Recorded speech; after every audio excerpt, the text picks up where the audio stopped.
Bonjour mesdames et messieurs, bienvenue dans cette émission Focalisation 19 septembre 2016, 19 septembre 2021. Cela a fait 5 ans dimanche passé depuis la répression policière de la marche anti-Kabila. Dans cette répression, il y avait notamment mort d'hommes. Selon le gouvernement, il y a eu 14 civils tués et 3 policiers.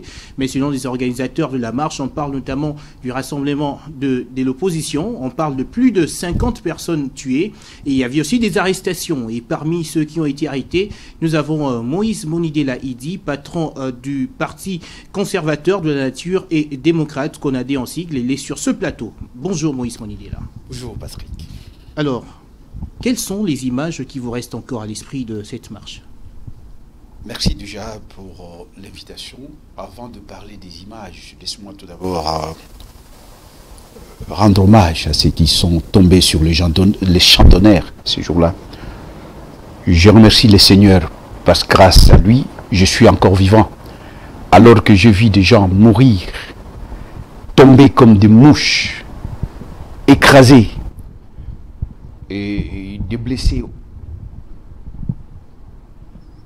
C'est pour moi l'occasion de remercier le Seigneur et de rendre un vibrant hommage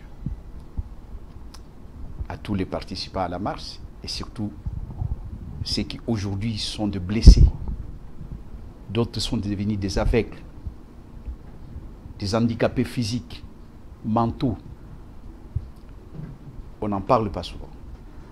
L'image, mais c'est l'image d'une répression sauvage, d'une répression innommable, où les gens sans armes, ils ont réclamé tout simplement la démocratisation du pays, ou alors le processus de la démocratisation, parce que l'élection fait respirer la démocratie. Ils ont demandé qu'on respecte le délai constitutionnel, ils ont demandé qu'on respecte la Constitution, tout simplement. Et nous étions là, j'étais sur la première ligne.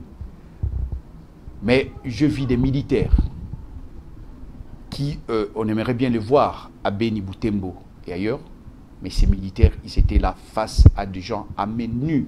On avait nos chapelets, moi j'avais un chapelet. Je ne suis pas un terroriste. Et même les gens qui m'accompagnaient n'étaient pas des terroristes.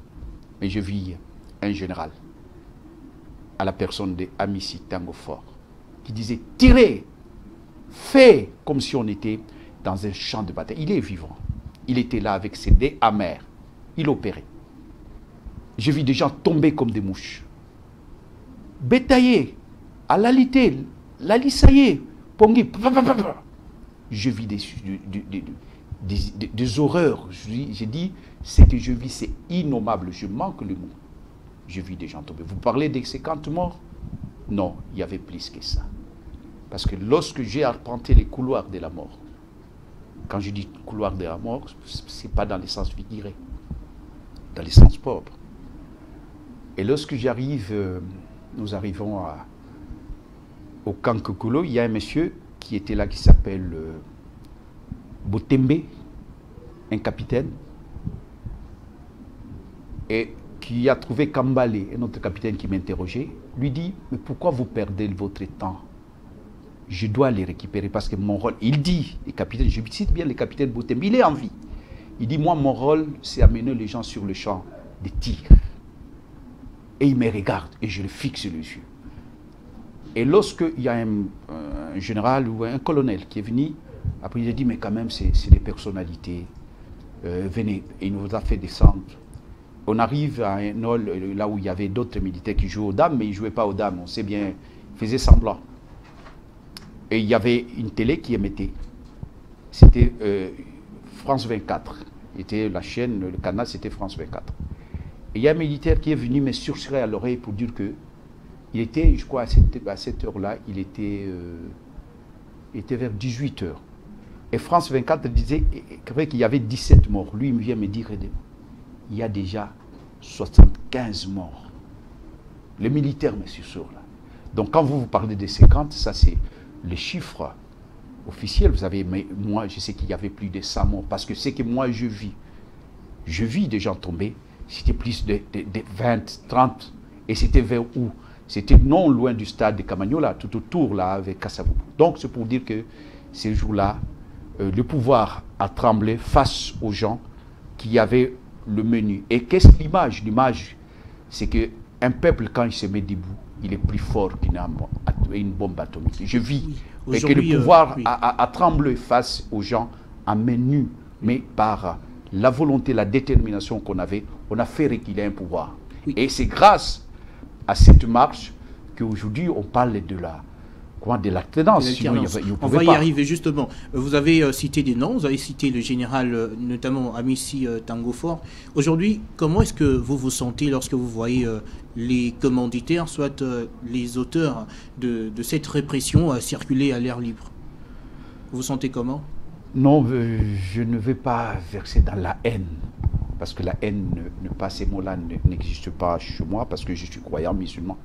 Mais c'est quand même... on ne peut pas nous amener jusqu'à à accepter les syndromes de Stockholm. Ça veut dire quoi? Ça veut dire lorsqu'on doit adorer nos bourreaux. Pas jusque-là. Pas adorer nos bourreaux. Les gens qui ont tué, qui ont violé, ces gens-là, on ne peut pas les adorer non plus, mais ne nous demande pas de les haïr, parce que Dieu ne nous demande pas de les haïr. Mais ça fait quand même très mal. Et il y a d'autres qui ont été même promis. Et c'est pour ça, moi, je suis allé déposer une plainte à la Cour constitutionnelle à l'époque. Kabila au pouvoir, et j'ai porté plainte contre Kabila, contre le procureur de la République, contre Bochab, ministre de l'Intérieur, contre Tangofor, contre Kalev. Et à l'époque, les gens me disaient, mais Moïse, mais tu t'as mis ou quoi? Parce qu'on va pas le punir, on va pas instruire votre plainte, et puis tu risques la vie, on va te tuer. Je disais, ma vie importe peu, mais j'aimerais bien pour devoir des mémoires. Et non seulement, moi je n'attendais pas nécessairement qu'on puisse le mettre en prison, mais ça a une valeur pédagogique, parce que les gens vont se dire, désormais, on peut porter plainte lorsque dans un état de droit, c'est comme ça. Mais lorsqu'on porte plainte et qu'on ne les poursuit pas en justice, notamment Joseph Kabila, vous avez porté plainte contre lui comme toutes les autres personnalités d'ailleurs, mais aujourd'hui, il n'a pas toujours été convoqué par la justice. Est-ce que vous croyez que cela valait la peine, justement? Oui, monsieur, ne vous en faites pas. Je suis quelqu'un de bien organisé. Le problème, c'est que le crime contre l'humanité, c'est un crime imprescriptible. Ça veut dire quoi? Ça veut dire que c'est anytime, comme disaient les Anglais. À n'importe quel moment, on peut instruire. Non, je ne suis pas limité seulement ici. J'ai exploré toute le voie des droits au niveau interne, et puis je me suis projeté au niveau extérieur, international, pour aller faire la dénonciation. Parce qu'une personne physique comme moi, je ne peux pas porter plainte. La saisine de la Cour pénale internationale, les gens ne savent pas, ce n'est pas une personne physique. Mais j'ai alimenté, j'ai donné donc des renseignements, j'ai donné... pièces à conviction. Oui, pour que la Cour pénale internationale puisse s'en saisir et puisse diligenter des enquêtes.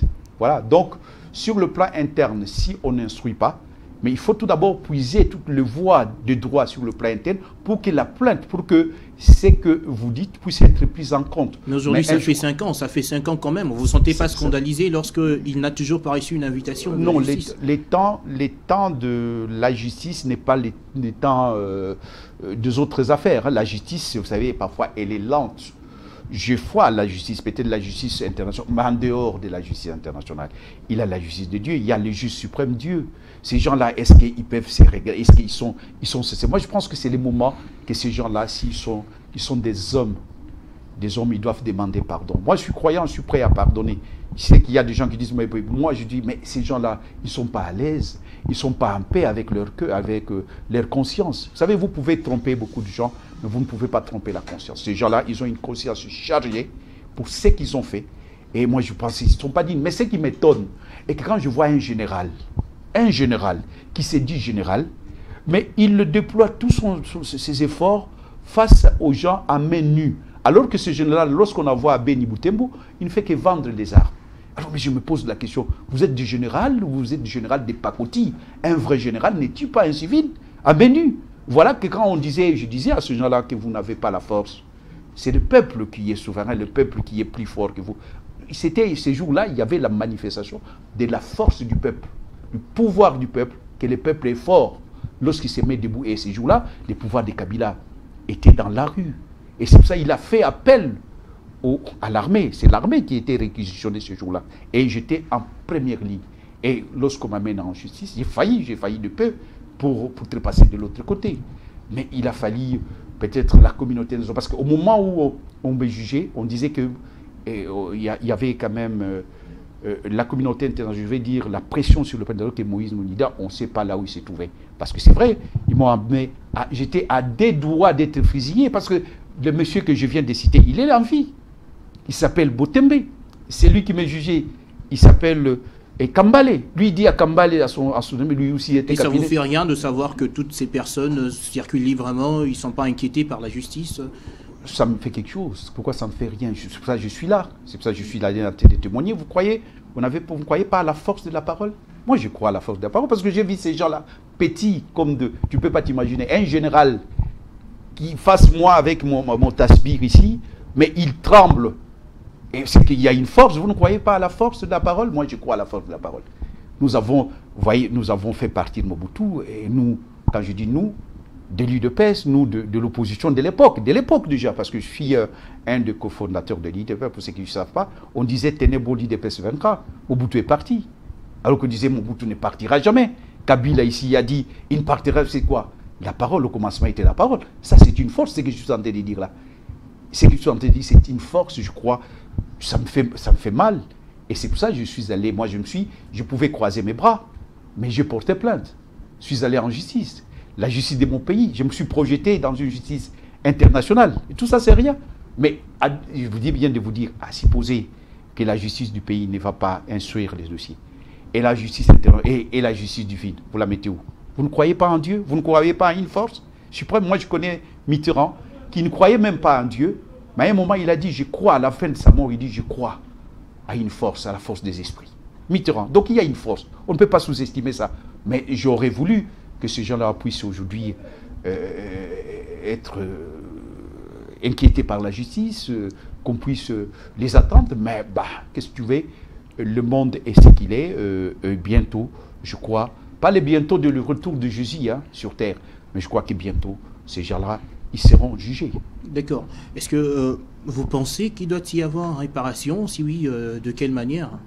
Après tout ce qui s'est passé le 19. Oui, il faut qu'il y ait des réparations. Déjà, je viens de vous dire qu'il y a beaucoup de gens aujourd'hui qui sont devenus des handicapés, qui étaient ces jours-là. Et ils sont vivants. Il y a ceux qui sont morts. Et comment réparer? Ceux qui sont vivants, comment réparer? C'est faire des enquêtes pour retrouver ces gens-là, qu'on puisse les soigner, si on peut encore les soigner, parce qu'il y a d'autres qui aujourd'hui qui ont perdu la parole, qui ont perdu la motricité, la mobilité, voulais-je dire, et tous ces gens-là, on peut les soigner, si c'est possible, on peut les désanonymiser, c'est tout à fait normal. Et ça se fait dans tous les pays, c'est pour ça, ici, j'interpelle le président Félix, je dis, mais est-ce qu'il sait que le 19 septembre 2016 et pour la démocratie, c'est que le 4 janvier est pour l'acquisition de notre indépendance. Sans le 19 septembre, Félix ne serait pas président. Kabila n'organiserait pas des élections. Kabila n'accepterait pas le verdict d'usure. C'est le 19 septembre qui était les donateurs. Il y a des gens qui sont morts au siège de l'UDPS. Des dizaines de personnes. Il y a des gens qui sont morts au siège du MLP, de Franck Diongo. Il y a des gens qui sont morts au siège de Fonis. Il y a eu des blessés au siège de Konadé. Et là, je rends hommage à mon compagnon. J'ai été arrêté avec mes compagnons. Il y a Joseph Kakongé qui était là, qui a été molesté, sévèrement blessé, arrêté. Il y a beaucoup de militants de mon parti qui ont été blessés. Donc, il y a eu des morts, il y a eu des blessés graves qui sont morts après. Donc, je crois que je lance un appel au président Félix de ne pas oublier. Parce qu'aujourd'hui, il y a des gens qui ont payé de leur vie pour que lui soit président. Et aujourd'hui, il les oublie. Mais c'est un sacrilège. Un sacrilège. Ces gens sont morts. Qu'est-ce qu'on fait de ces gens-là? Et c'est timide même la commémoration. Et j'aimerais bien que le 19 septembre, puisse devenir, je ne multiplie pas les journées fériées, mais ne serait-ce que s'arrêter, comme ça s'est fait aux États-Unis le 11 septembre, tout s'arrête à un certain moment, il y a des klaxons, il y a des sifflets où les gens s'arrêtent pour commémorer la mémoire de ceux qui sont morts le 11 septembre. Et les gens du 11 septembre, ce sont des victimes. Mais ici, c'est des gens qui se sont donnés pour une lutte pour l'acquisition de l'indépendance. C'est une deuxième forme de l'indépendance. La démocratie, ce n'est que l'indépendance du peuple, que le peuple se décide, désigne ses dirigeants. C'est l'indépendance, c'est la deuxième indépendance. C'est une deuxième indépendance parce que ces gens qui sont morts, ils ne sont pas morts pour rien. Donc il faudra que le président Félix se rappelle toujours que grâce au 19 septembre, le 19 septembre qui a occasionné les pourparlers du Kantiati, et après c'était la Senko. Et Kabila avait peur et la paix avait basculé, la paix avait changé de camp. Kabila s'est ravisé. Ah bon, le peuple peut se mettre debout comme ça? Et ces jours-là, et ces jours où le peuple a montré, il y a le peuple congolais, souvenez-vous d'un certain Lambert Mende. Qu'est-ce qu'il ne disait pas de l'opposition, que nous étions incapables de mobiliser même 10 personnes dans une cabine téléphonique? Il disait ça. Et il a fallu les 19 pour démontrer, le peuple a démontré sa force. L'opposition a démontré sa force. Et on a arraché de haute lutte l'organisation des élections. Kabila s'est ravisé et Kabila a été obligé de nommer je sais pas, héritier. Et lorsqu'il a vu que son héritier était battu à plate couture, Kabila a accepté le verdict des urnes. C'est grâce à ce signal fort que le peuple a donné le 19 septembre. Donc, si j'ai vraiment un message, c'est pour que, en tout cas, le président Félix n'oublie pas que c'est grâce au 19 septembre qu'il est devenu président aujourd'hui. Okay. Justement, qu'est-ce que la République démocratique du Congo doit tirer en termes de leçons à travers les événements du 19 septembre 2016? La République démocratique du Congo, et même le monde entier, doit tirer comme leçon que un peuple, le souverain, lorsqu'on dit c'est le peuple qui est souverain, il ne faut pas considérer ça comme la poudre aux yeux. C'était une démonstration de la souveraineté du peuple. Et lorsque il y a la volonté, il y a un chemin. Il y a beaucoup de gens qui doutaient. Et il y a même des pays africains qui s'est manqué de nous. Mais là, on a vu que le 19 septembre, comme le 4 janvier, le Belge qui disait non, ils vont nous donner l'indépendance vers les années 80. C'était le plan du professeur Van de Blissen. Mais c'était 4 janvier, les rois étaient obligés de donner l'indépendance avec précipitation, alors qu'il disait, il ne va pas donner avec précipitation, mais il a donné avec précipitation. Il en est de même, c'est pour ça que je compare toujours ces dates. Donc, et là, on a senti que là où il y a la volonté, il y a un chemin. Et c'est pour ça que je dis bien que si aujourd'hui on néglige ceux qui sont morts pour cet événement, quelles leçons on donne à nos enfants, aux enfants de nos enfants? Donc les gens vont dire que ça ne sert à rien de s'engager. Voilà ceux qui se sont engagés, ils sont oubliés. On parle de la Révolution française, on parle de Gaulle, on parle, je ne sais pas, de Napoléon. Mais nous avons aussi une révolution. Même si on ne peut pas parler de révolution, mais c'est une révolution. Le 19 septembre, c'était une révolution. Mais on n'en parle pas. Et il faudra que ça puisse servir d'exemple. Et que ceux qui ont milité, ceux qui ont donné de leur vie, puissent être reconnus par la République. La reconnaissance de la République. Comme le 16 janvier, les 16 janvier aussi. Il y a le 4 janvier, il y a le 16 janvier. Il y a le 19 septembre. Et mais curieusement, le parti qui a eu beaucoup de martyrs, c'est l'UDPS. Mais l'UDPS, c'est timide ce qui a été fait. Mais je ne vois pas qu'on a décoré les familles où on a essayé de réparer, qu'on a essayé de reconnaître, même leurs tombes, on n'en parle pas. C'est comme si on avait affaire aux tombes des soldats inconnus. Même les tombes des soldats inconnus, on voit en France oui. Lorsque le président arrive, et dès qu'il prend le pouvoir, la première des choses, il part s'incliner sur les tombes des soldats inconnus, parce qu'ils ont versé leur sang pour la République française. Et voilà, nous, on n'a pas un peuple sans mémoire, c'est un peuple sans histoire, c'est un peuple sans avenir. Nous devons avoir la mémoire. Et aujourd'hui, j'ai suivi il y a un ministre en France, ministre de la mémoire, chargé des mémoires. Voilà, elle est intitulée d'un ministère. Anciens combattants et mémoire. Vous voyez, pour vous dire que quand on n'a pas de mémoire, mais c'est important d'avoir de mémoire. Et ça a une valeur pédagogique. On se ressource toujours dans son histoire. Et dans l'histoire nous permet d'entrevoir l'avenir. D'accord.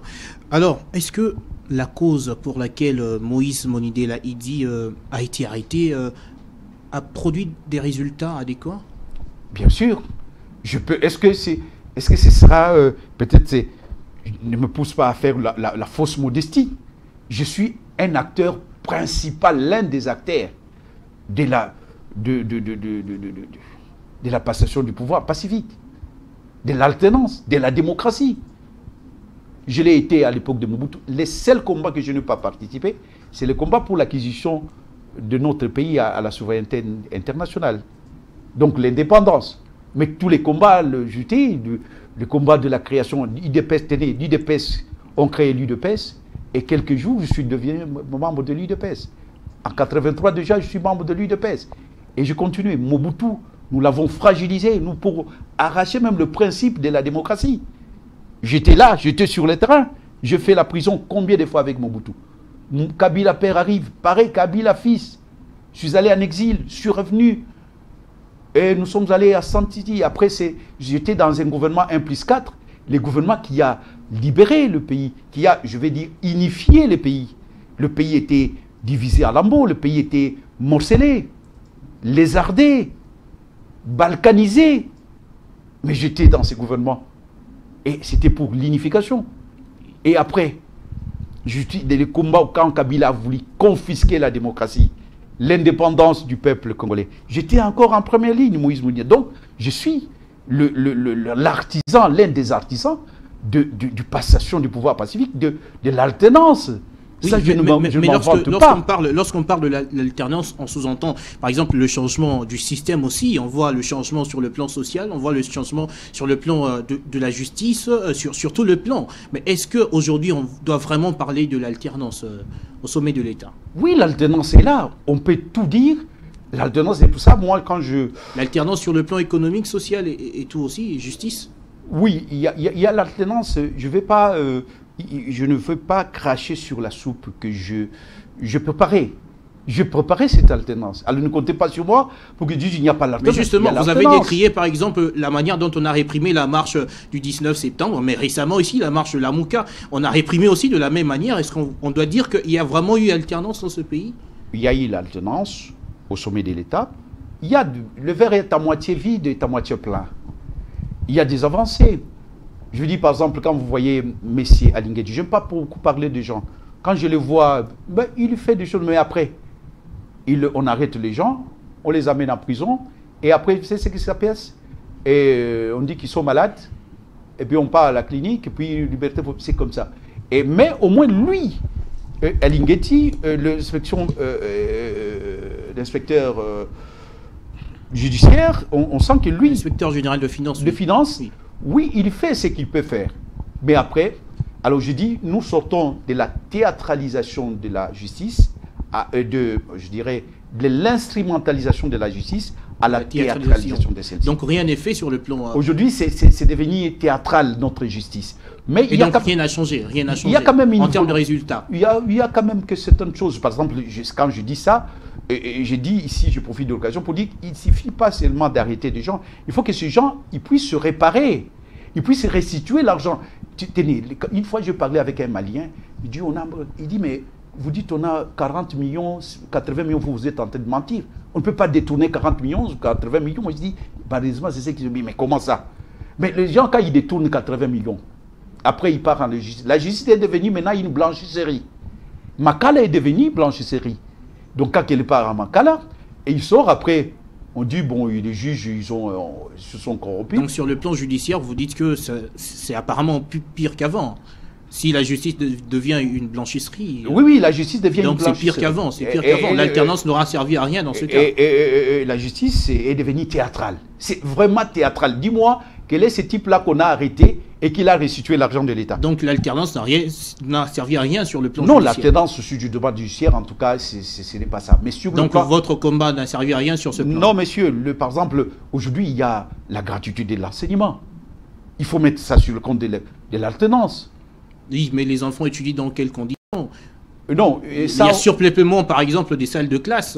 Les professeurs sont en grève à chaque instant. Est-ce qu'on doit saluer la gratuité pour ce fait? Non, ayez vos apaisements. Je crois qu'il y a des parents qui nous suivent et qui sont contents parce qu'ils étaient incapables. Vous ne pouvez pas penser qu'ils peuvent insérer 2, 3, 4, 5 enfants. Mais aujourd'hui, c'est faisable. On peut corriger, mais c'est quand même un pas. Je vais parler comme Léon Armstrong lorsqu'il a livre à la ligne. Il dit un petit pas pour l'homme, un grand pas pour l'humanité. C'est vraiment, c'est un petit pas, mais c'est un pas vers la bonne direction. Il y a ça au moins, il y a quelque chose.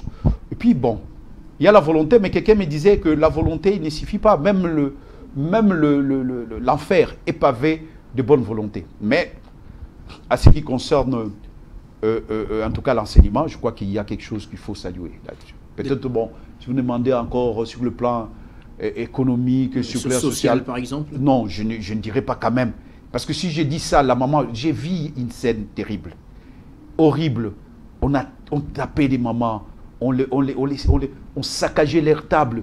Pour la simple et bonne raison, ils étaient à côté de la rue, en train de vendre les oranges, en train de vendre des cacahuètes, alors que ces mamans-là, ils n'ont pas la... Et cette hargne-là, cette brutalité-là, je disais, pourquoi on ne voit pas cette brutalité à Beni Boutembo? Nos policiers, nos militaires, aller avec détermination, avec même violence, parce que c'est les rebelles, les gens qui tuent, qui méritent cette violence-là. Et quand je vois ça, alors que ces mamans-là, ils n'ont rien pour manger, ils font ça pour essayer de trouver quelque chose pour nourrir leurs enfants. Et voilà des scènes comme ça, et ça voudrait dire que c'est blanc, bonnet, bonnet blanc. Et sur ce plan-là, en tout cas, je peux dire, il y a général Janssens, la parole du général Janssens, qui disait avant l'indépendance, égard après l'indépendance. Mais je n'aimerais pas, parce que l'alternance est égale après. Je n'aimerais pas dire ça. Pourquoi? Parce que si je dis ça, c'est mon échec personnel. Mais vous l'échec si rien ne marche. Parce que si sur le plan économique, les gens mangent comment? Le transport en commun, par exemple, les prix sont en train de doubler, quadrupler, peut-être même aussi. Il y a les surgelés, on nous a promis, mais rien jusque-là. Est-ce qu'on doit dire que votre combat a servi à quelque chose sur le plan social, par exemple, de la population? Non, sur ce plan social, non. Mais c'est pour ça que je dis bien que j'ai du mal, comprenez mon émotion, j'ai du mal à accepter que notre combat n'a servi à rien. Et j'ai du mal, c'est pour ça que quand il y a eu la répression, vous avez parlé de la répression, j'ai dénoncé ça. J'ai dit, Martin, c'est un ami, on a été... Tenez, lorsque je pars en Bakala, en prison, Martin part à l'hôpital. On était à côté, l'un à côté de l'autre, en train de marcher. Nous sommes des leaders qui ont fait marcher les gens, qui ont soulevé les gens. Il y avait Martin Fayoulou. Il était là. J'étais là. Il y avait d'autres. Comme Franck Diongo aussi. Il y avait d'autres. Il y avait Olongankoi qui était là. Nous étions de ceux qui ont soulevé. Mais c'est pour dire que je ne vais pas accepter que tout ce que nous avons fait, on a fait ça pour rien. Et surtout... Mais les faits sont là, les résultats sont là. Et surtout que maintenant, on imite Kabila même au délire. Parce que Kabila, il utilisait la répression sauvage contre les manifestants. Aujourd'hui, qu'on les fasse. Moi, j'ai du mal à... Vous êtes contre la manière de faire du régime Kabila. Je l'ai écrit. Moi, je n'ai pas ma langue dans la poche. Je n'ai pas ma plume dans ma poche. J'ai écrit, j'ai publié. Je crois que votre célèbre télé, une télé qui... Comment vous appelez ça PIC TV, image insoupçonnée de la RDC. Image insoupçonnée et tout ça, le journal professionnel, voilà. Dans le journal professionnel de la PIC, on a relayé le message de protestation contre la façon de faire de nos policiers. Et je disais qu'il n'y a pas de mauvaises troupes, hein.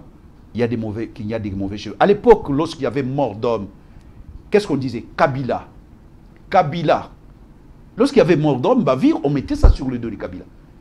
Et je dis à mon frère Félix, il doit faire trop attention. Parce qu'il risque de... Les policiers qui se comportent comme ça, ils sont en train de les salir, de discréditer son image sur le plan national comme international. Et ce n'est pas bon. On peut laisser quelqu'un marcher parce que nous sommes dans un régime de information, pas d'autorisation, l'article 26 de la Constitution. Martin, il veut marcher. On doit les laisser marcher. C'est que c'est lui qui a fait la publicité de Mobutu. Et c'est lui qui a fait la publicité de Tshisekedi pour faire de Tshisekedi un homme très célèbre. C'est Mobutu. C'est Mobutu. Parce que tellement il maîtrisait Tshisekedi, les gens disaient, pourquoi? Mais c'est qui celui-là qui tient la tête comme ça à Mobutu? Oh, Liaza, Digolodo, Nganaza, Aigle. Mobutu est sorti de sa réserve. Mais les gens disaient, mais on aimerait bien voir ces messieurs-là qui fait sortir Mobutu des secondes comme ça, Mobutu perd même les contrôles comme ça. Tshisekedi Wana. À force de parler de Tshisekedi, il a rendu Tshisekedi. Mais quelqu'un qui veut marcher, il faut les laisser marcher. Et d'ailleurs, c'est une manifestation, c'est une illustration de la respiration de la démocratie. Vous les encadrez.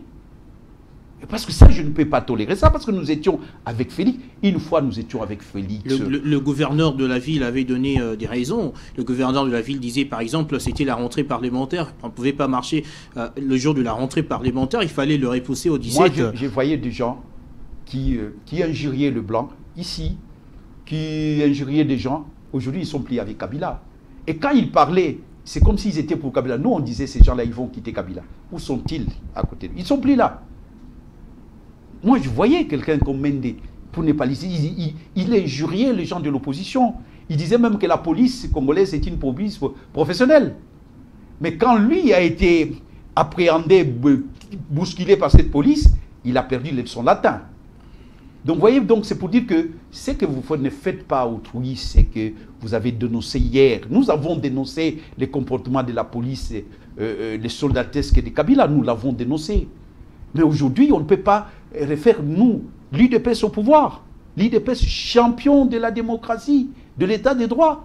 Qu'on puisse réprimer d'une manière sauvage comme ça, une manifestation, je ne peux pas tolérer. Et je trouve que ces généraux-là, ces colonels-là, ces majors-là, ces hauts gradés de l'armée ou de la police qui font ça, ils cherchent à discréditer les pouvoirs de Félix. Parce qu'on a vu ces gens-là qui faisaient ça à côté de bas. Ils ont discrédité les pouvoirs. Où est Kabila aujourd'hui? Il est dans ses petits souliers, Kabila, avec tous ces gens. Où est Kalev? Mais pourquoi ça ne sert pas de leçon? Ça doit servir de leçon. Où est Kalev? Où est Kalev? On cavale, justement. Mais voilà. Et combien sont en cavale? Je le cite Kalev, mais comptez les gens qui sont en cavale aujourd'hui, qui étaient proches de Kabila. Si vous ne les connaissez pas, mais les gens qui vont nous suivre, ils sont dans même de citer leur nom. Nous savons. Et alors, au-delà de tout ce qu'on a dit, que reprochez-vous justement au régime Kabila, au régime Tshisekedi aujourd'hui? Vous reprochez quoi? Bon, qu'est-ce que je reproche? Je voulais tout simplement que se comprendre l'état des droits, c'est tout un contenu. Il y a l'état des droits, il y a un contenu. Hein. L'Union pour la démocratie et le progrès social, c'est un projet de société. J'aimerais tout simplement qu'il respecte la Constitution. Donc le régime Tshisekedi ne respecte pas la Constitution? Non, je ne vais pas prendre tes mots. Ne me fais pas avaler tes mots. Moi, je parle avec mes propres mots. Oui, puisque vous dites qu'on doit respecter la Constitution. Donc oui, ça sous-entend qu'on ne respecte pas. Dans d'autres matières, oui. Mais aujourd'hui, je ne veux pas, de la manière où on condamné le régime de Kabila, ce n'est pas le régime de Tshisekedi. Il bénéficie de présomption d'innocence, si vous voulez dire. Il bénéficie de bénéfices de pourquoi? Vous savez qu'il y avait FCC Cash. Et il n'a pas assumé les conséquences de ces mariages. On a mis l'union sacrée pour dire que Babanda pour bloquer Ngaï. Hein? On m'a même humilié. Et c'est ainsi qu'il a réformanté une nouvelle majorité. Maintenant qu'il a la majorité, mais je crois qu'il faut les 100 jours, il faut les laisser encore. Mais il faut dire que vous avez la majorité puisque vous êtes de l'union sacrée aussi. Nous sommes de l'union sacrée. Oui. C'est pour ça que je dis, voyez-vous que je ne peux pas aujourd'hui avoir les mêmes attitudes que j'avais hier lorsqu'il s'agissait du régime de Kabila. Ça, vous comprenez tout un peu. Donc Pourquoi? Mais si vous êtes objectif, vous parlez quand il faut parler. Je n'ai jamais été objectif. On ne l'a pas dit. On n'a pas dit que vous n'avez pas été objectif. On a justement dit que vous parlez dès qu'il faut parler. Mais ici, quand je parle que la manifestation a été... Je n'approuve pas de la méthode. Je viens de le dire. Je viens de dire que la façon que les mamans sont bastonnées, comme c'est à l'époque des Kabila, est-ce que c'est ça la priorité, ces moments-là? Et puis on prend leur table, on prend les affaires, on part avec les policiers. Je viens d'énoncer, mais vous voulez que je dénonce du début à la fin? Non, j'ai dit il y a quand même des avancées. Je parlais d'un cas précis de l'enseignement, alors que vous n'étiez pas de mon avis, par exemple la gratuité de l'enseignement. Je dis qu'il y a quand même, on sent qu'il y a une volonté de bien faire, mais je dis, aussitôt j'ai dit ça, je dis même l'enfer est pavé des bonnes intentions. Donc je suis mesuré, je suis objectif. D'accord. Alors, vous êtes de l'Union sacrée, comme je viens de le dire, puisque vous êtes de l'ensemble pour le changement. Certains de l'Union sacrée aujourd'hui affichent déjà leur position sur le candidat qu'ils vont soutenir aux élections de 2023. Alors, ça sera qui le candidat de Moïse Monidela? Est-ce que ça sera Félix Tshisekedi ou Moïse Katumbi? Je crois, Patrick, que vous êtes l'un des journalistes qui a arpenté le couloir de notre siège. Lorsque nous avons choisi Moïse Katumbi comme candidat, ce n'était pas ma volonté. Pour la petite histoire, moi, mon candidat était Étienne Tshisekedi. Au cours d'une réunion extraordinaire des instances du parti, bureau politique, l'exécutif et même les territoriaux, j'ai été minorisé. Les gens voulaient à tout prix que nous puissions avoir un candidat. Et ils ont dit, Monsieur le Président, vous êtes le président du parti, vous devez vous assumer, vous devez porter votre candidature. J'ai dit, oui, mais je ne suis pas prêt à le faire. Comment, Président, vous n'êtes pas prêt à le faire? Je dis, non, souffrez que je ne suis pas prêt à le faire et je suis en train de me préparer. Je ne suis pas prêt sur le plan politique, sur le plan financier, sur le plan spirituel. Et je ne suis pas encore prêt. Oh non, non, non, Président. J'ai décliné l'offre et me dit, alors, dans ce cas-là, nous avons un parti politique. On ne peut pas comprendre un parti politique et nous n'avons pas un candidat. Alors, ça sert à quoi? J'ai dit, est-ce que dans cette réunion, il est indiqué qu'on puisse choisir? Oui, Président. J'ai été minorisé, oui, oui, oui. Oh, nous sommes allés au vote. On a mis les noms. Tshisekedi, Etienne Tshisekedi. À l'époque, hein, Vital Kamerhe, Moïse Katumbi, voilà. Et Moïse Katumbi a été publicité au sein du parti, alors que moi j'ai voté pour Tshisekedi. C'est ainsi qu'à l'époque, nous avons porté la candidature de Moïse Katumbi. Et il faudra, nous sommes quand même un parti sérieux, il faudra qu'il y ait encore des instances du parti qui vont choisir. Mais jusque-là, comme on n'a pas encore abrogé cette décision, jusque-là, je pense que tout naturellement, ça peut être Moïse Katumbi. Mais c'est le parti qui va décider. C'est les partis, en fait de compte, un parti sérieux, décide au cours de ce que nous appelons convention. Nous, c'est la convention qui décide de ce genre de sujet. Et alors, comme cette décision de la convention n'est pas encore abrogée, on peut supposer que jusque-là, nous avons de préférence pour Moïse Katumbi. Mais on pensait que puisque vous êtes de l'Union sacrée, le choix sur Félix Tshisekedi serait venu de soi. Hein. Donc ça sera automatique. Ah non, ça ne peut pas être automatique. Un parti sérieux... Vous êtes de l'Union sacrée et c'est Félix Tshisekedi. Il ne faut pas suivre le djalilisme. Je ne suis pas de l'école de Djalilo. Je ne suis pas de l'école de gens qui sont prêts à vendre leur âme pour les pouvoirs. Hein? Ceci, je ne vais pas me vanter, c'est ainsi que les gens s'étonnent pourquoi on vous a donné le poste, vous avez décliné. Parce que je suis tout simplement, j'ai fait la politique de valeur, par conviction, par idéal. Je ne fais pas la politique de ventre, non, je fais la politique de valeur.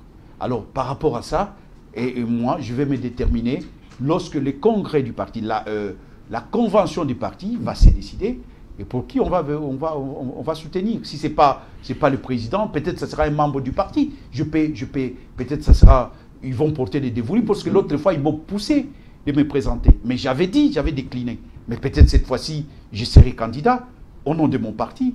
Et aujourd'hui, quand je vois les candidats qui étaient là, Moïse Monidela a l'expertise, l'expérience, il a un background. Ça vous tente de porter votre candidature? Pourquoi pas? Quand je vois les gens qui ne savaient même pas, qui ne connaissaient même pas ce que c'est un signateur, et ils étaient des candidats.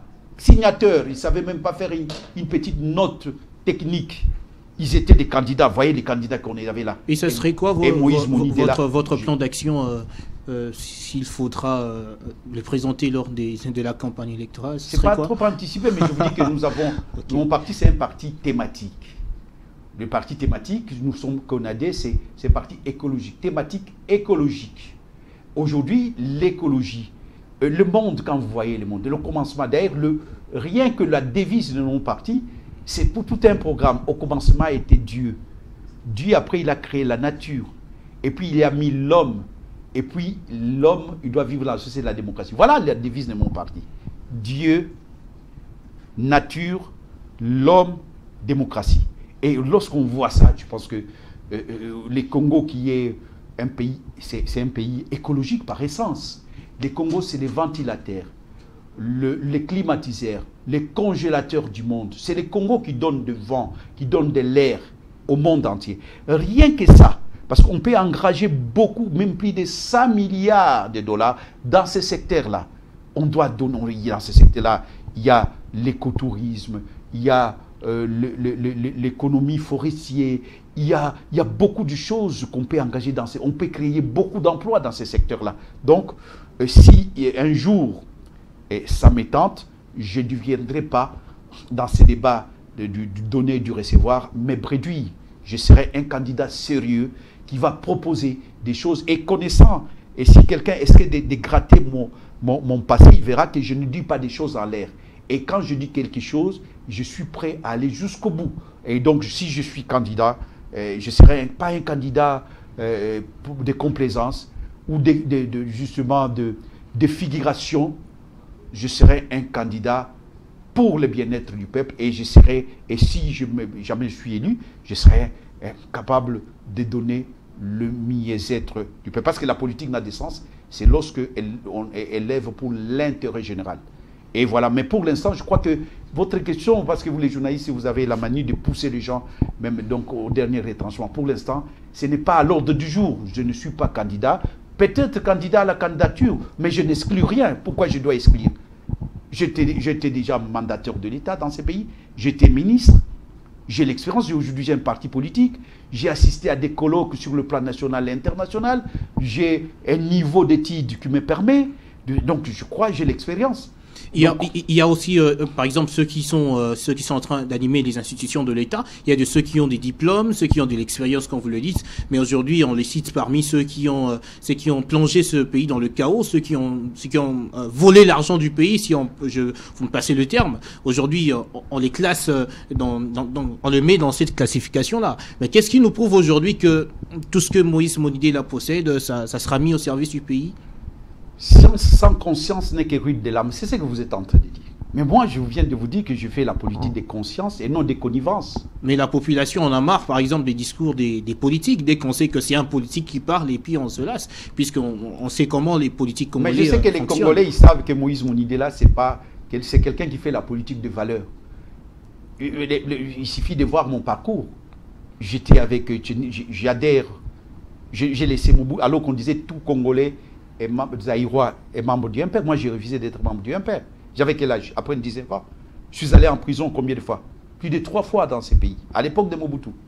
Pourquoi? J'ai volé un bœuf? Non. Tout simplement parce que je me battais. Derrière Tshisekedi, on disait que Tshisekedi était un fou, et nous étions de petits fous qui suivaient un grand fou. Je ne l'ai pas laissé. Et je continue donc mon cheminement. Je fais la politique des consciences. Je fais la politique de valeur, je ne suis pas la politique de vente. Ici, c'est dégradé, parce que les gens disent que tous les hommes politiques sont pareils. Moi, je ne suis pas. Non, ce n'est pas mon credo. Nous ne sommes pas pareils. Il y a quand même une différence déjà d'approche, une différence de conception de la politique. Il y a beaucoup de différences. Moi, je mets Dieu devant. Mais il y a d'autres. La devise de mon parti résume mon état d'esprit. Dieu. Mais moi, je ne joue pas avec Dieu. Je ne joue pas avec Dieu. Il y a des gens qui parlent de Dieu, mais alors que foncièrement, quand vous le voyez, c'est parce que si on... Vous savez ce que disait Tshisekedi? Au cours d'un meeting mémorable au stade de Kamanyola, il disait Oyo esali ke Congo ezala boye, ezali kozanga bolingo ya Congo na ba Congolais. Ezali moyibi. Tshisekedi wa Mulumba. L'amour de la patrie. Mais est-ce qu'on peut douter de l'amour que j'ai pour cette patrie? J'étais en France. Je pouvais y rester. Je suis venu. Et quand je suis venu, je n'étais pas ministre. Et avant d'y aller en France, d'aller en exil, j'étais ici. Qu'est-ce que je n'ai pas connu? Toutes sortes d'humiliations par le régime de Mobutu, les traitements inhumains et dégradants, nous avons connu dans ces pays. Et à cette époque-là, je n'avais même pas l'âge de devenir bourgmestre. Je venais à peine d'avoir mon diplôme d'État. Et j'étais déjà engagé en politique. Voilà, moi je suis de la race qui envoie des disparitions. Les gens qui font la politique pour l'intérêt des autres, de l'apostolat. Moi j'ai donné ma vie, je donne mon corps pour ces pays. Voilà, donc on ne peut pas douter, on peut douter, c'est vrai, à voir ce que les hommes politiques sont en train de faire, je comprends les peuples congolais. Mais maintenant, si ils doivent savoir qui est qui peut faire quoi, on peut te tromper une fois, on peut te tromper 2 fois, pas 3 fois. Je crois que le peuple aujourd'hui, le peuple congolais est mûr, est mature. Moi, je crois à ces peuples-là. Je crois à la capacité de ces peuples-là de comprendre les âgés et le moment venu de choisir les gens capables. Je crois à ces peuples. Justement, on doit déjà commencer à amorcer, mais aujourd'hui, le processus électoral connaît déjà un problème. Il y a notamment les confessions religieuses qui ne s'accordent pas. Il y a les autres parties prenantes qui refusent de déposer les procès-verbaux. Est-ce que on doit déjà dire que le décor est planté pour qu'on puisse aller vers un glissement en 2023 ? Mais s'il y a quelqu'un qui a intérêt qu'il ne puisse pas avoir un glissement, c'est le président actuel. Parce que sinon, son pouvoir sera affaibli, discrédité. Mais est-ce qu'avec tout ce qu'on voit, ça ne nous emmène pas là? C'est pas une suite logique? Non, moi, je le fais confiance. Il a dit qu'on va organiser des élections. Hein. Il a dit. Hein. Il n'y a pas très longtemps, Mbosso vient de dire qu'on organisera les élections dans les délais. Comme Joseph Kabila, il disait aussi qu'il va organiser les élections, il va organiser, mais vous avez vu ce qui s'est passé. Aujourd'hui, Félix Tshisekedi le dit, mais les faits nous montrent qu'il y a toujours des couacs. À supposer que ça ne se fait pas, qui est perdant? Mais je sais ce que je viens de dire, c'est lui qui sera le premier perdant, la première personne qui va subir les conséquences de la non-organisation des élections dans les délais, c'est Félix Tshisekedi. Parce que je serai la première personne à les contester. Est-ce que Moïse Bonidé, là, il sera aussi... Est-ce que vous serez dans la rue, par exemple, si il arrivait que en septembre 2023, que les processus ne soient pas déclenchés comme le veulent les textes légaux? Je suis encore, vous me voyez, j'ai encore les pieds sur terre. Hein. Vous serez dans la rue? Ce que je fais à Mobutu, je fais à Kabila, fils, je peux le faire à Félix. Nous sommes encore là, il y a encore beaucoup de gens, il y a beaucoup de jeunes qui viennent, qui vont nous suivre. Ah non, moi je lui prête les bénéfices des doutes. Je ne peux pas comprendre que le président Félix ne puisse pas organiser les élections. Moi, je peux, mais lorsque je vous suis, je vous comprends. Hein. Il y a certains spécialistes qui disent que le fait de retarder, en tout cas on ira au glissement. Mais les glissements, ce n'est pas bien pour Félix, pour son régime. Ce n'est pas bien parce que les glissements, cette période-là des glissements, c'est une période d'incertitude. Et dans l'incertitude, on ne sait pas ce qui peut arriver. Regardez ce qui se passe à travers l'Afrique. Ce n'est pas bon de glisser, ce n'est pas bon de tricher, ce n'est pas bon de jouer avec la volonté du peuple exprimée dans la Constitution. Obama disait que la Constitution n'est autre que la volonté d'un peuple de vivre ensemble, codifiée dans un texte qu'on appelle Constitution. La Constitution est claire. Les élections, dans notre pays, il y a des échéances. Il y a un timing. Le mandat est de 5 ans. Renouvelable pour un président une fois. Le président Félix a le droit de se présenter. C'est son droit le plus légitime. Et de prétendre qu'il va gagner. C'est son droit le plus légitime. Les autres aussi ont le droit de dire que nous allons nous présenter et nous allons gagner. C'est aussi leur droit. Mais dire qu'il ne va pas organiser, moi je doute fort. Mais je lui accorde le bénéfice des doutes. Parce que s'il ne le fait pas, il va subir le même sort que Kabila. Mais apparemment, vous attendez seulement peut-être qu'il y ait un problème. Jusque-là, les choses sont encore au début. Vous ne pouvez pas mener des actions pour pousser à ce que cela s'organise à temps. On ne vous sent pas en première ligne pour faire beaucoup de bruit, question que les choses s'organisent à temps. Je suis en train de faire, peut-être avec vous, je dis que je suis en train de l'alerter. Votre chaîne, c'est une chaîne bien suivie et qui sera relayée. Je suis en train de l'alerter que ça ne sera pas un bon. Qu'est-ce que je dois faire encore? J'ai écrit. Si vous me lisez, moi, je n'ai pas ma langue dans ma poche et mon stylo dans ma poche. Si vous suivez bien le média, j'écris beaucoup. Il ne passe pas une semaine sans que je puisse faire une tribune.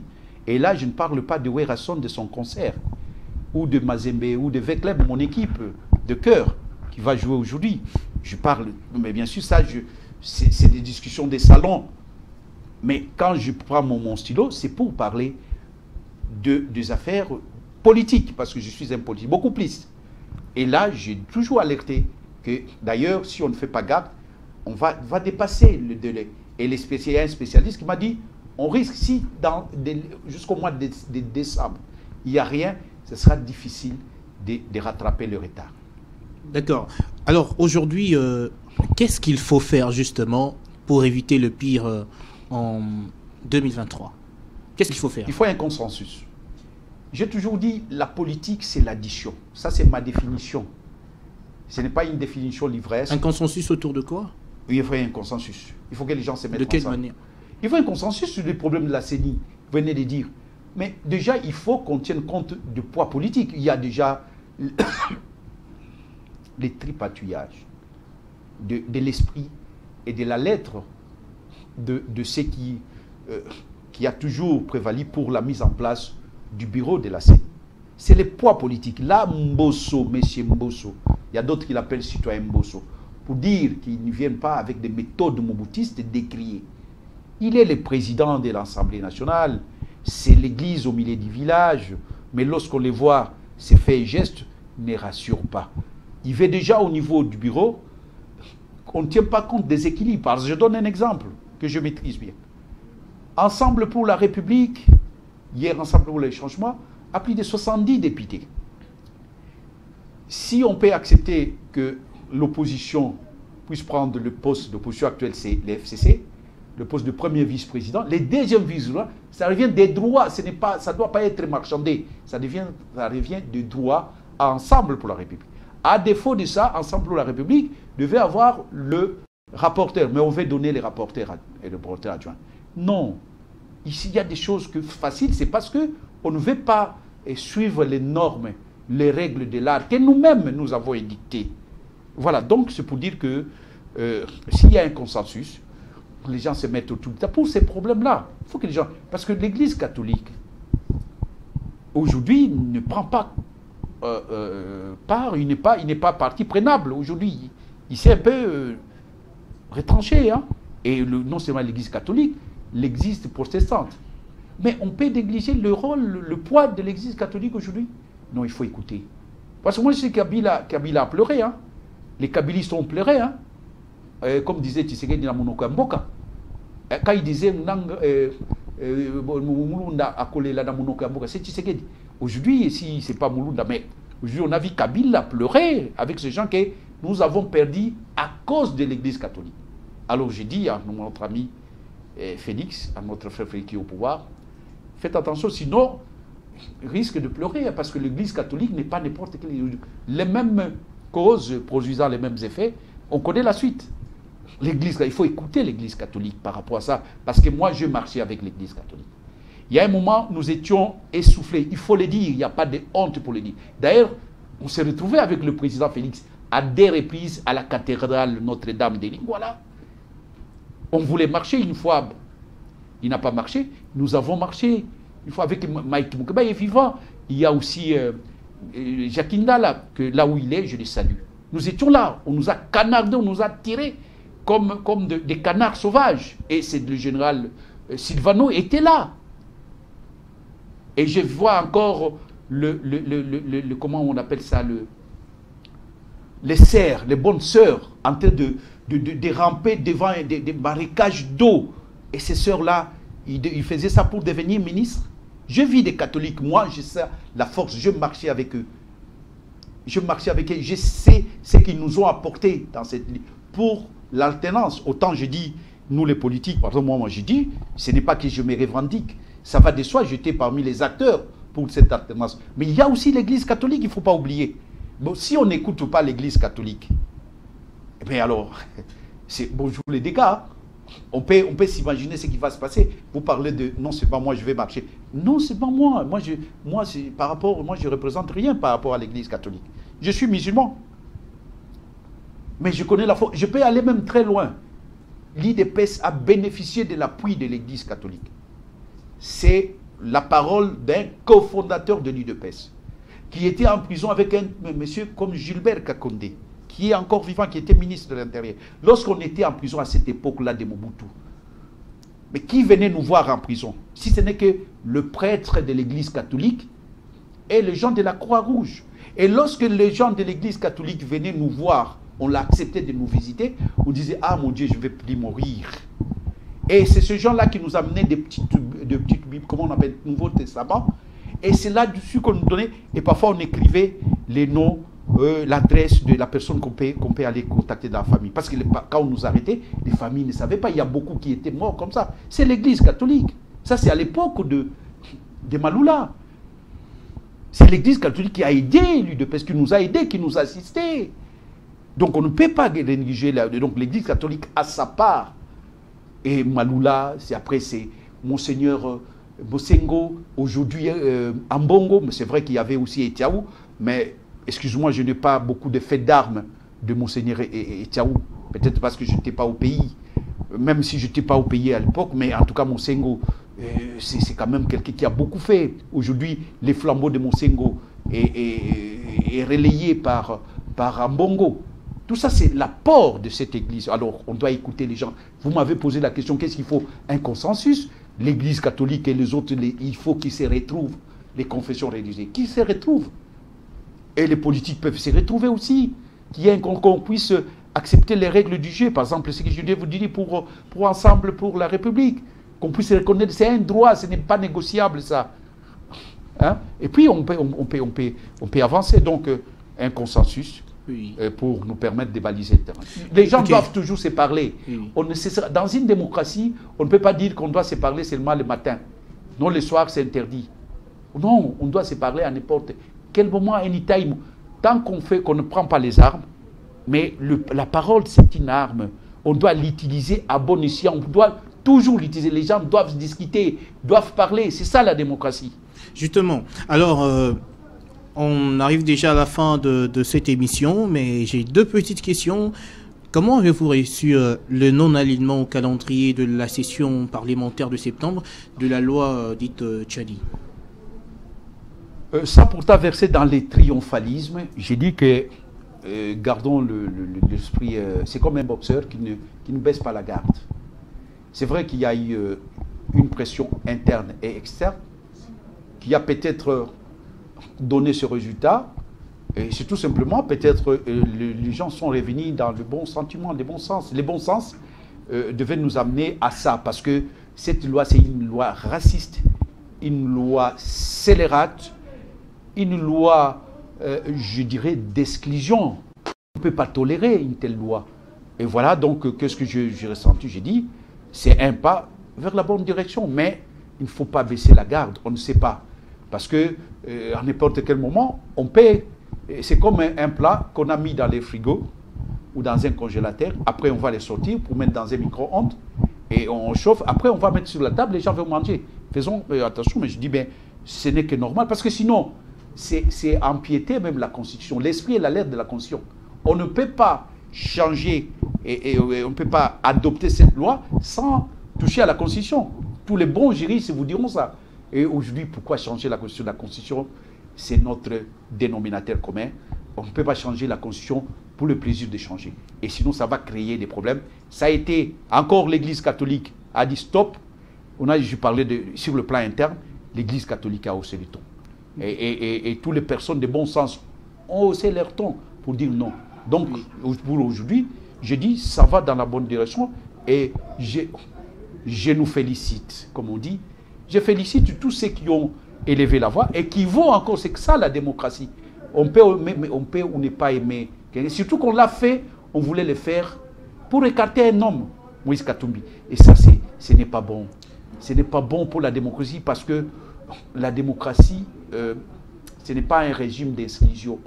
Et la constitution de notre pays dit clairement que toutes les guerres récurrentes que nous avons connues dans ces pays, toutes les crises que nous avons connues, ont comme soubassement l'exclusion et la crise de légitimité. La crise de légitimité, c'est quoi? C'est les gens qui ne reconnaissent pas, qui ne se reconnaissent pas dans les institutions et leurs animateurs. Et lorsque vous excluez une personne comme Moïse Katumbi, des millions de personnes ne vont pas reconnaître ces gouvernements et même les animateurs. Et ça va créer encore une guerre. Ça, ce n'est pas moi qui l'ai dit. La Constitution nous dit déjà, attention, Les crises que nous avons connues, les guerres que nous avons connues, c'est à cause de ça. Mais si nous faisons ça, ça va déchirer notre pays comme ça a déchiré la Côte d'Ivoire. Et je me réjouis pour mon pays et que nous allons aux élections.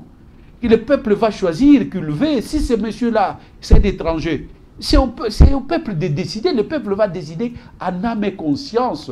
Mais comme l'a dit l'ambassadeur des États-Unis, et là je sens qu'il a dit l'exclusivité, c'est pas lui seul, parce que si peut-être il y a des gens, des anonymes qui ont dit ça, beaucoup de gens de bon sens ont dit ça, que les élections doivent être exclusives. Et lorsque cette loi parle pour verrouiller, parce que pour éviter l'inflation, parce que ces gens-là, et s'ils ont ils ont des origines, d'autres origines, ils ne vont pas servir bien la République. Ah bon? Donc ça voudrait dire que Mobutu n'a pas bien servi la République parce qu'il n'était pas des pères et des mères. Parce que Kabila père n'a pas bien servi la République parce qu'il était des pères et des mères. Il n'a pas des pères et des mères. Kabila fils ici n'a pas bien servi parce qu'il n'était pas des pères et des mères. Non, c'est un faux débat. Le problème, c'est un problème de conscience, l'amour de la patrie. Et aujourd'hui, si le GFREM vous rappelez, vous serez preneur? Non, aujourd'hui, je suis en train tout d'abord de me battre pour la démocratie. Il y avait un blocage, il fallait débloquer. Mais oui, ce pourquoi vous avez refusé l'offre, c'était notamment cette loi. Oui. Mais est-ce que vous serez preneur aujourd'hui? Je crois que les choses, si ça évolue, pourquoi pas? C'est mon pays. Et si on m'a choisi, mais c'est que j'ai des compétences pour, je viens de vous dire que s'il y a des gens qui peuvent se vanter, peut-être je suis très modeste. Vous voyez, même les gens de mon parti ne m'ont pas compris. Président, pourquoi tu ne peux pas être candidat président de la République? Il y a des gens qui n'avaient pas mon envergure, ils étaient candidats. Et aujourd'hui, on parle d'eux. Donc, je dois servir mon pays. Ce n'est pas un péché. Et si je le refusais pour des raisons évidentes, des raisons de conviction, mais si ces raisons-là n'existent plus, c'est tout à fait normal que je sers mon pays. Mais si je ne sers pas mon pays, il y a même des gens qui vont dire, ben, vous faites de la politique, pourquoi? Parce que c'est pas qu'il faut être au pouvoir pour changer les cours des choses. Donc, tout naturellement, je servirai mon pays. Si les conditions que hier j'avais trouvées n'étaient pas réunies, aujourd'hui sont sur la table et réunies, pour ne pas employer les mêmes mots, je serai prêt à servir mon pays à tous les niveaux. Je dis bien, cette fois-ci, à tous les niveaux. Parce que les gens de mon parti disent, mais président, pourquoi tu ne te présentes pas? C'est pour ça que je dis, aujourd'hui c'est trop tôt quand vous me posez la question, est-ce que je serai candidat? Je suis trop tôt, mais c'est les partis qui vont décider. Et ça sera au cours d'une convention. D'accord. Alors, merci beaucoup Moïse Monindela Itdi d'avoir répondu à notre invitation. Je vous remercie, je remercie vos téléspectateurs et je félicite aussi la chaîne APIC pour la ligne éditoriale. Vous voyez que c'est devenu aujourd'hui, bon, je ne sais pas s'il faut le dire au milieu du village, je vois les gens de toute tendance qui arrivent ici. Moi, en tant qu'ancien vice-ministre de l'information, je salue la ligne éditoriale qui contente tout le monde, qui essaie d'écouter tout le monde, de faire passer, de relayer le message, toutes les sensibilités politiques. Je ne peux que féliciter et votre émission, et je salue la pertinence et la conception et même la perception de votre émission. Voilà, alors merci beaucoup chers téléspectateurs. Vous avez compris, on a parlé de émeutes du 19 septembre 2016, ça faisait 5 ans justement, dimanche passé. Alors merci à vous de nous avoir suivis et on se retrouve très prochainement avec le même plaisir. Au revoir.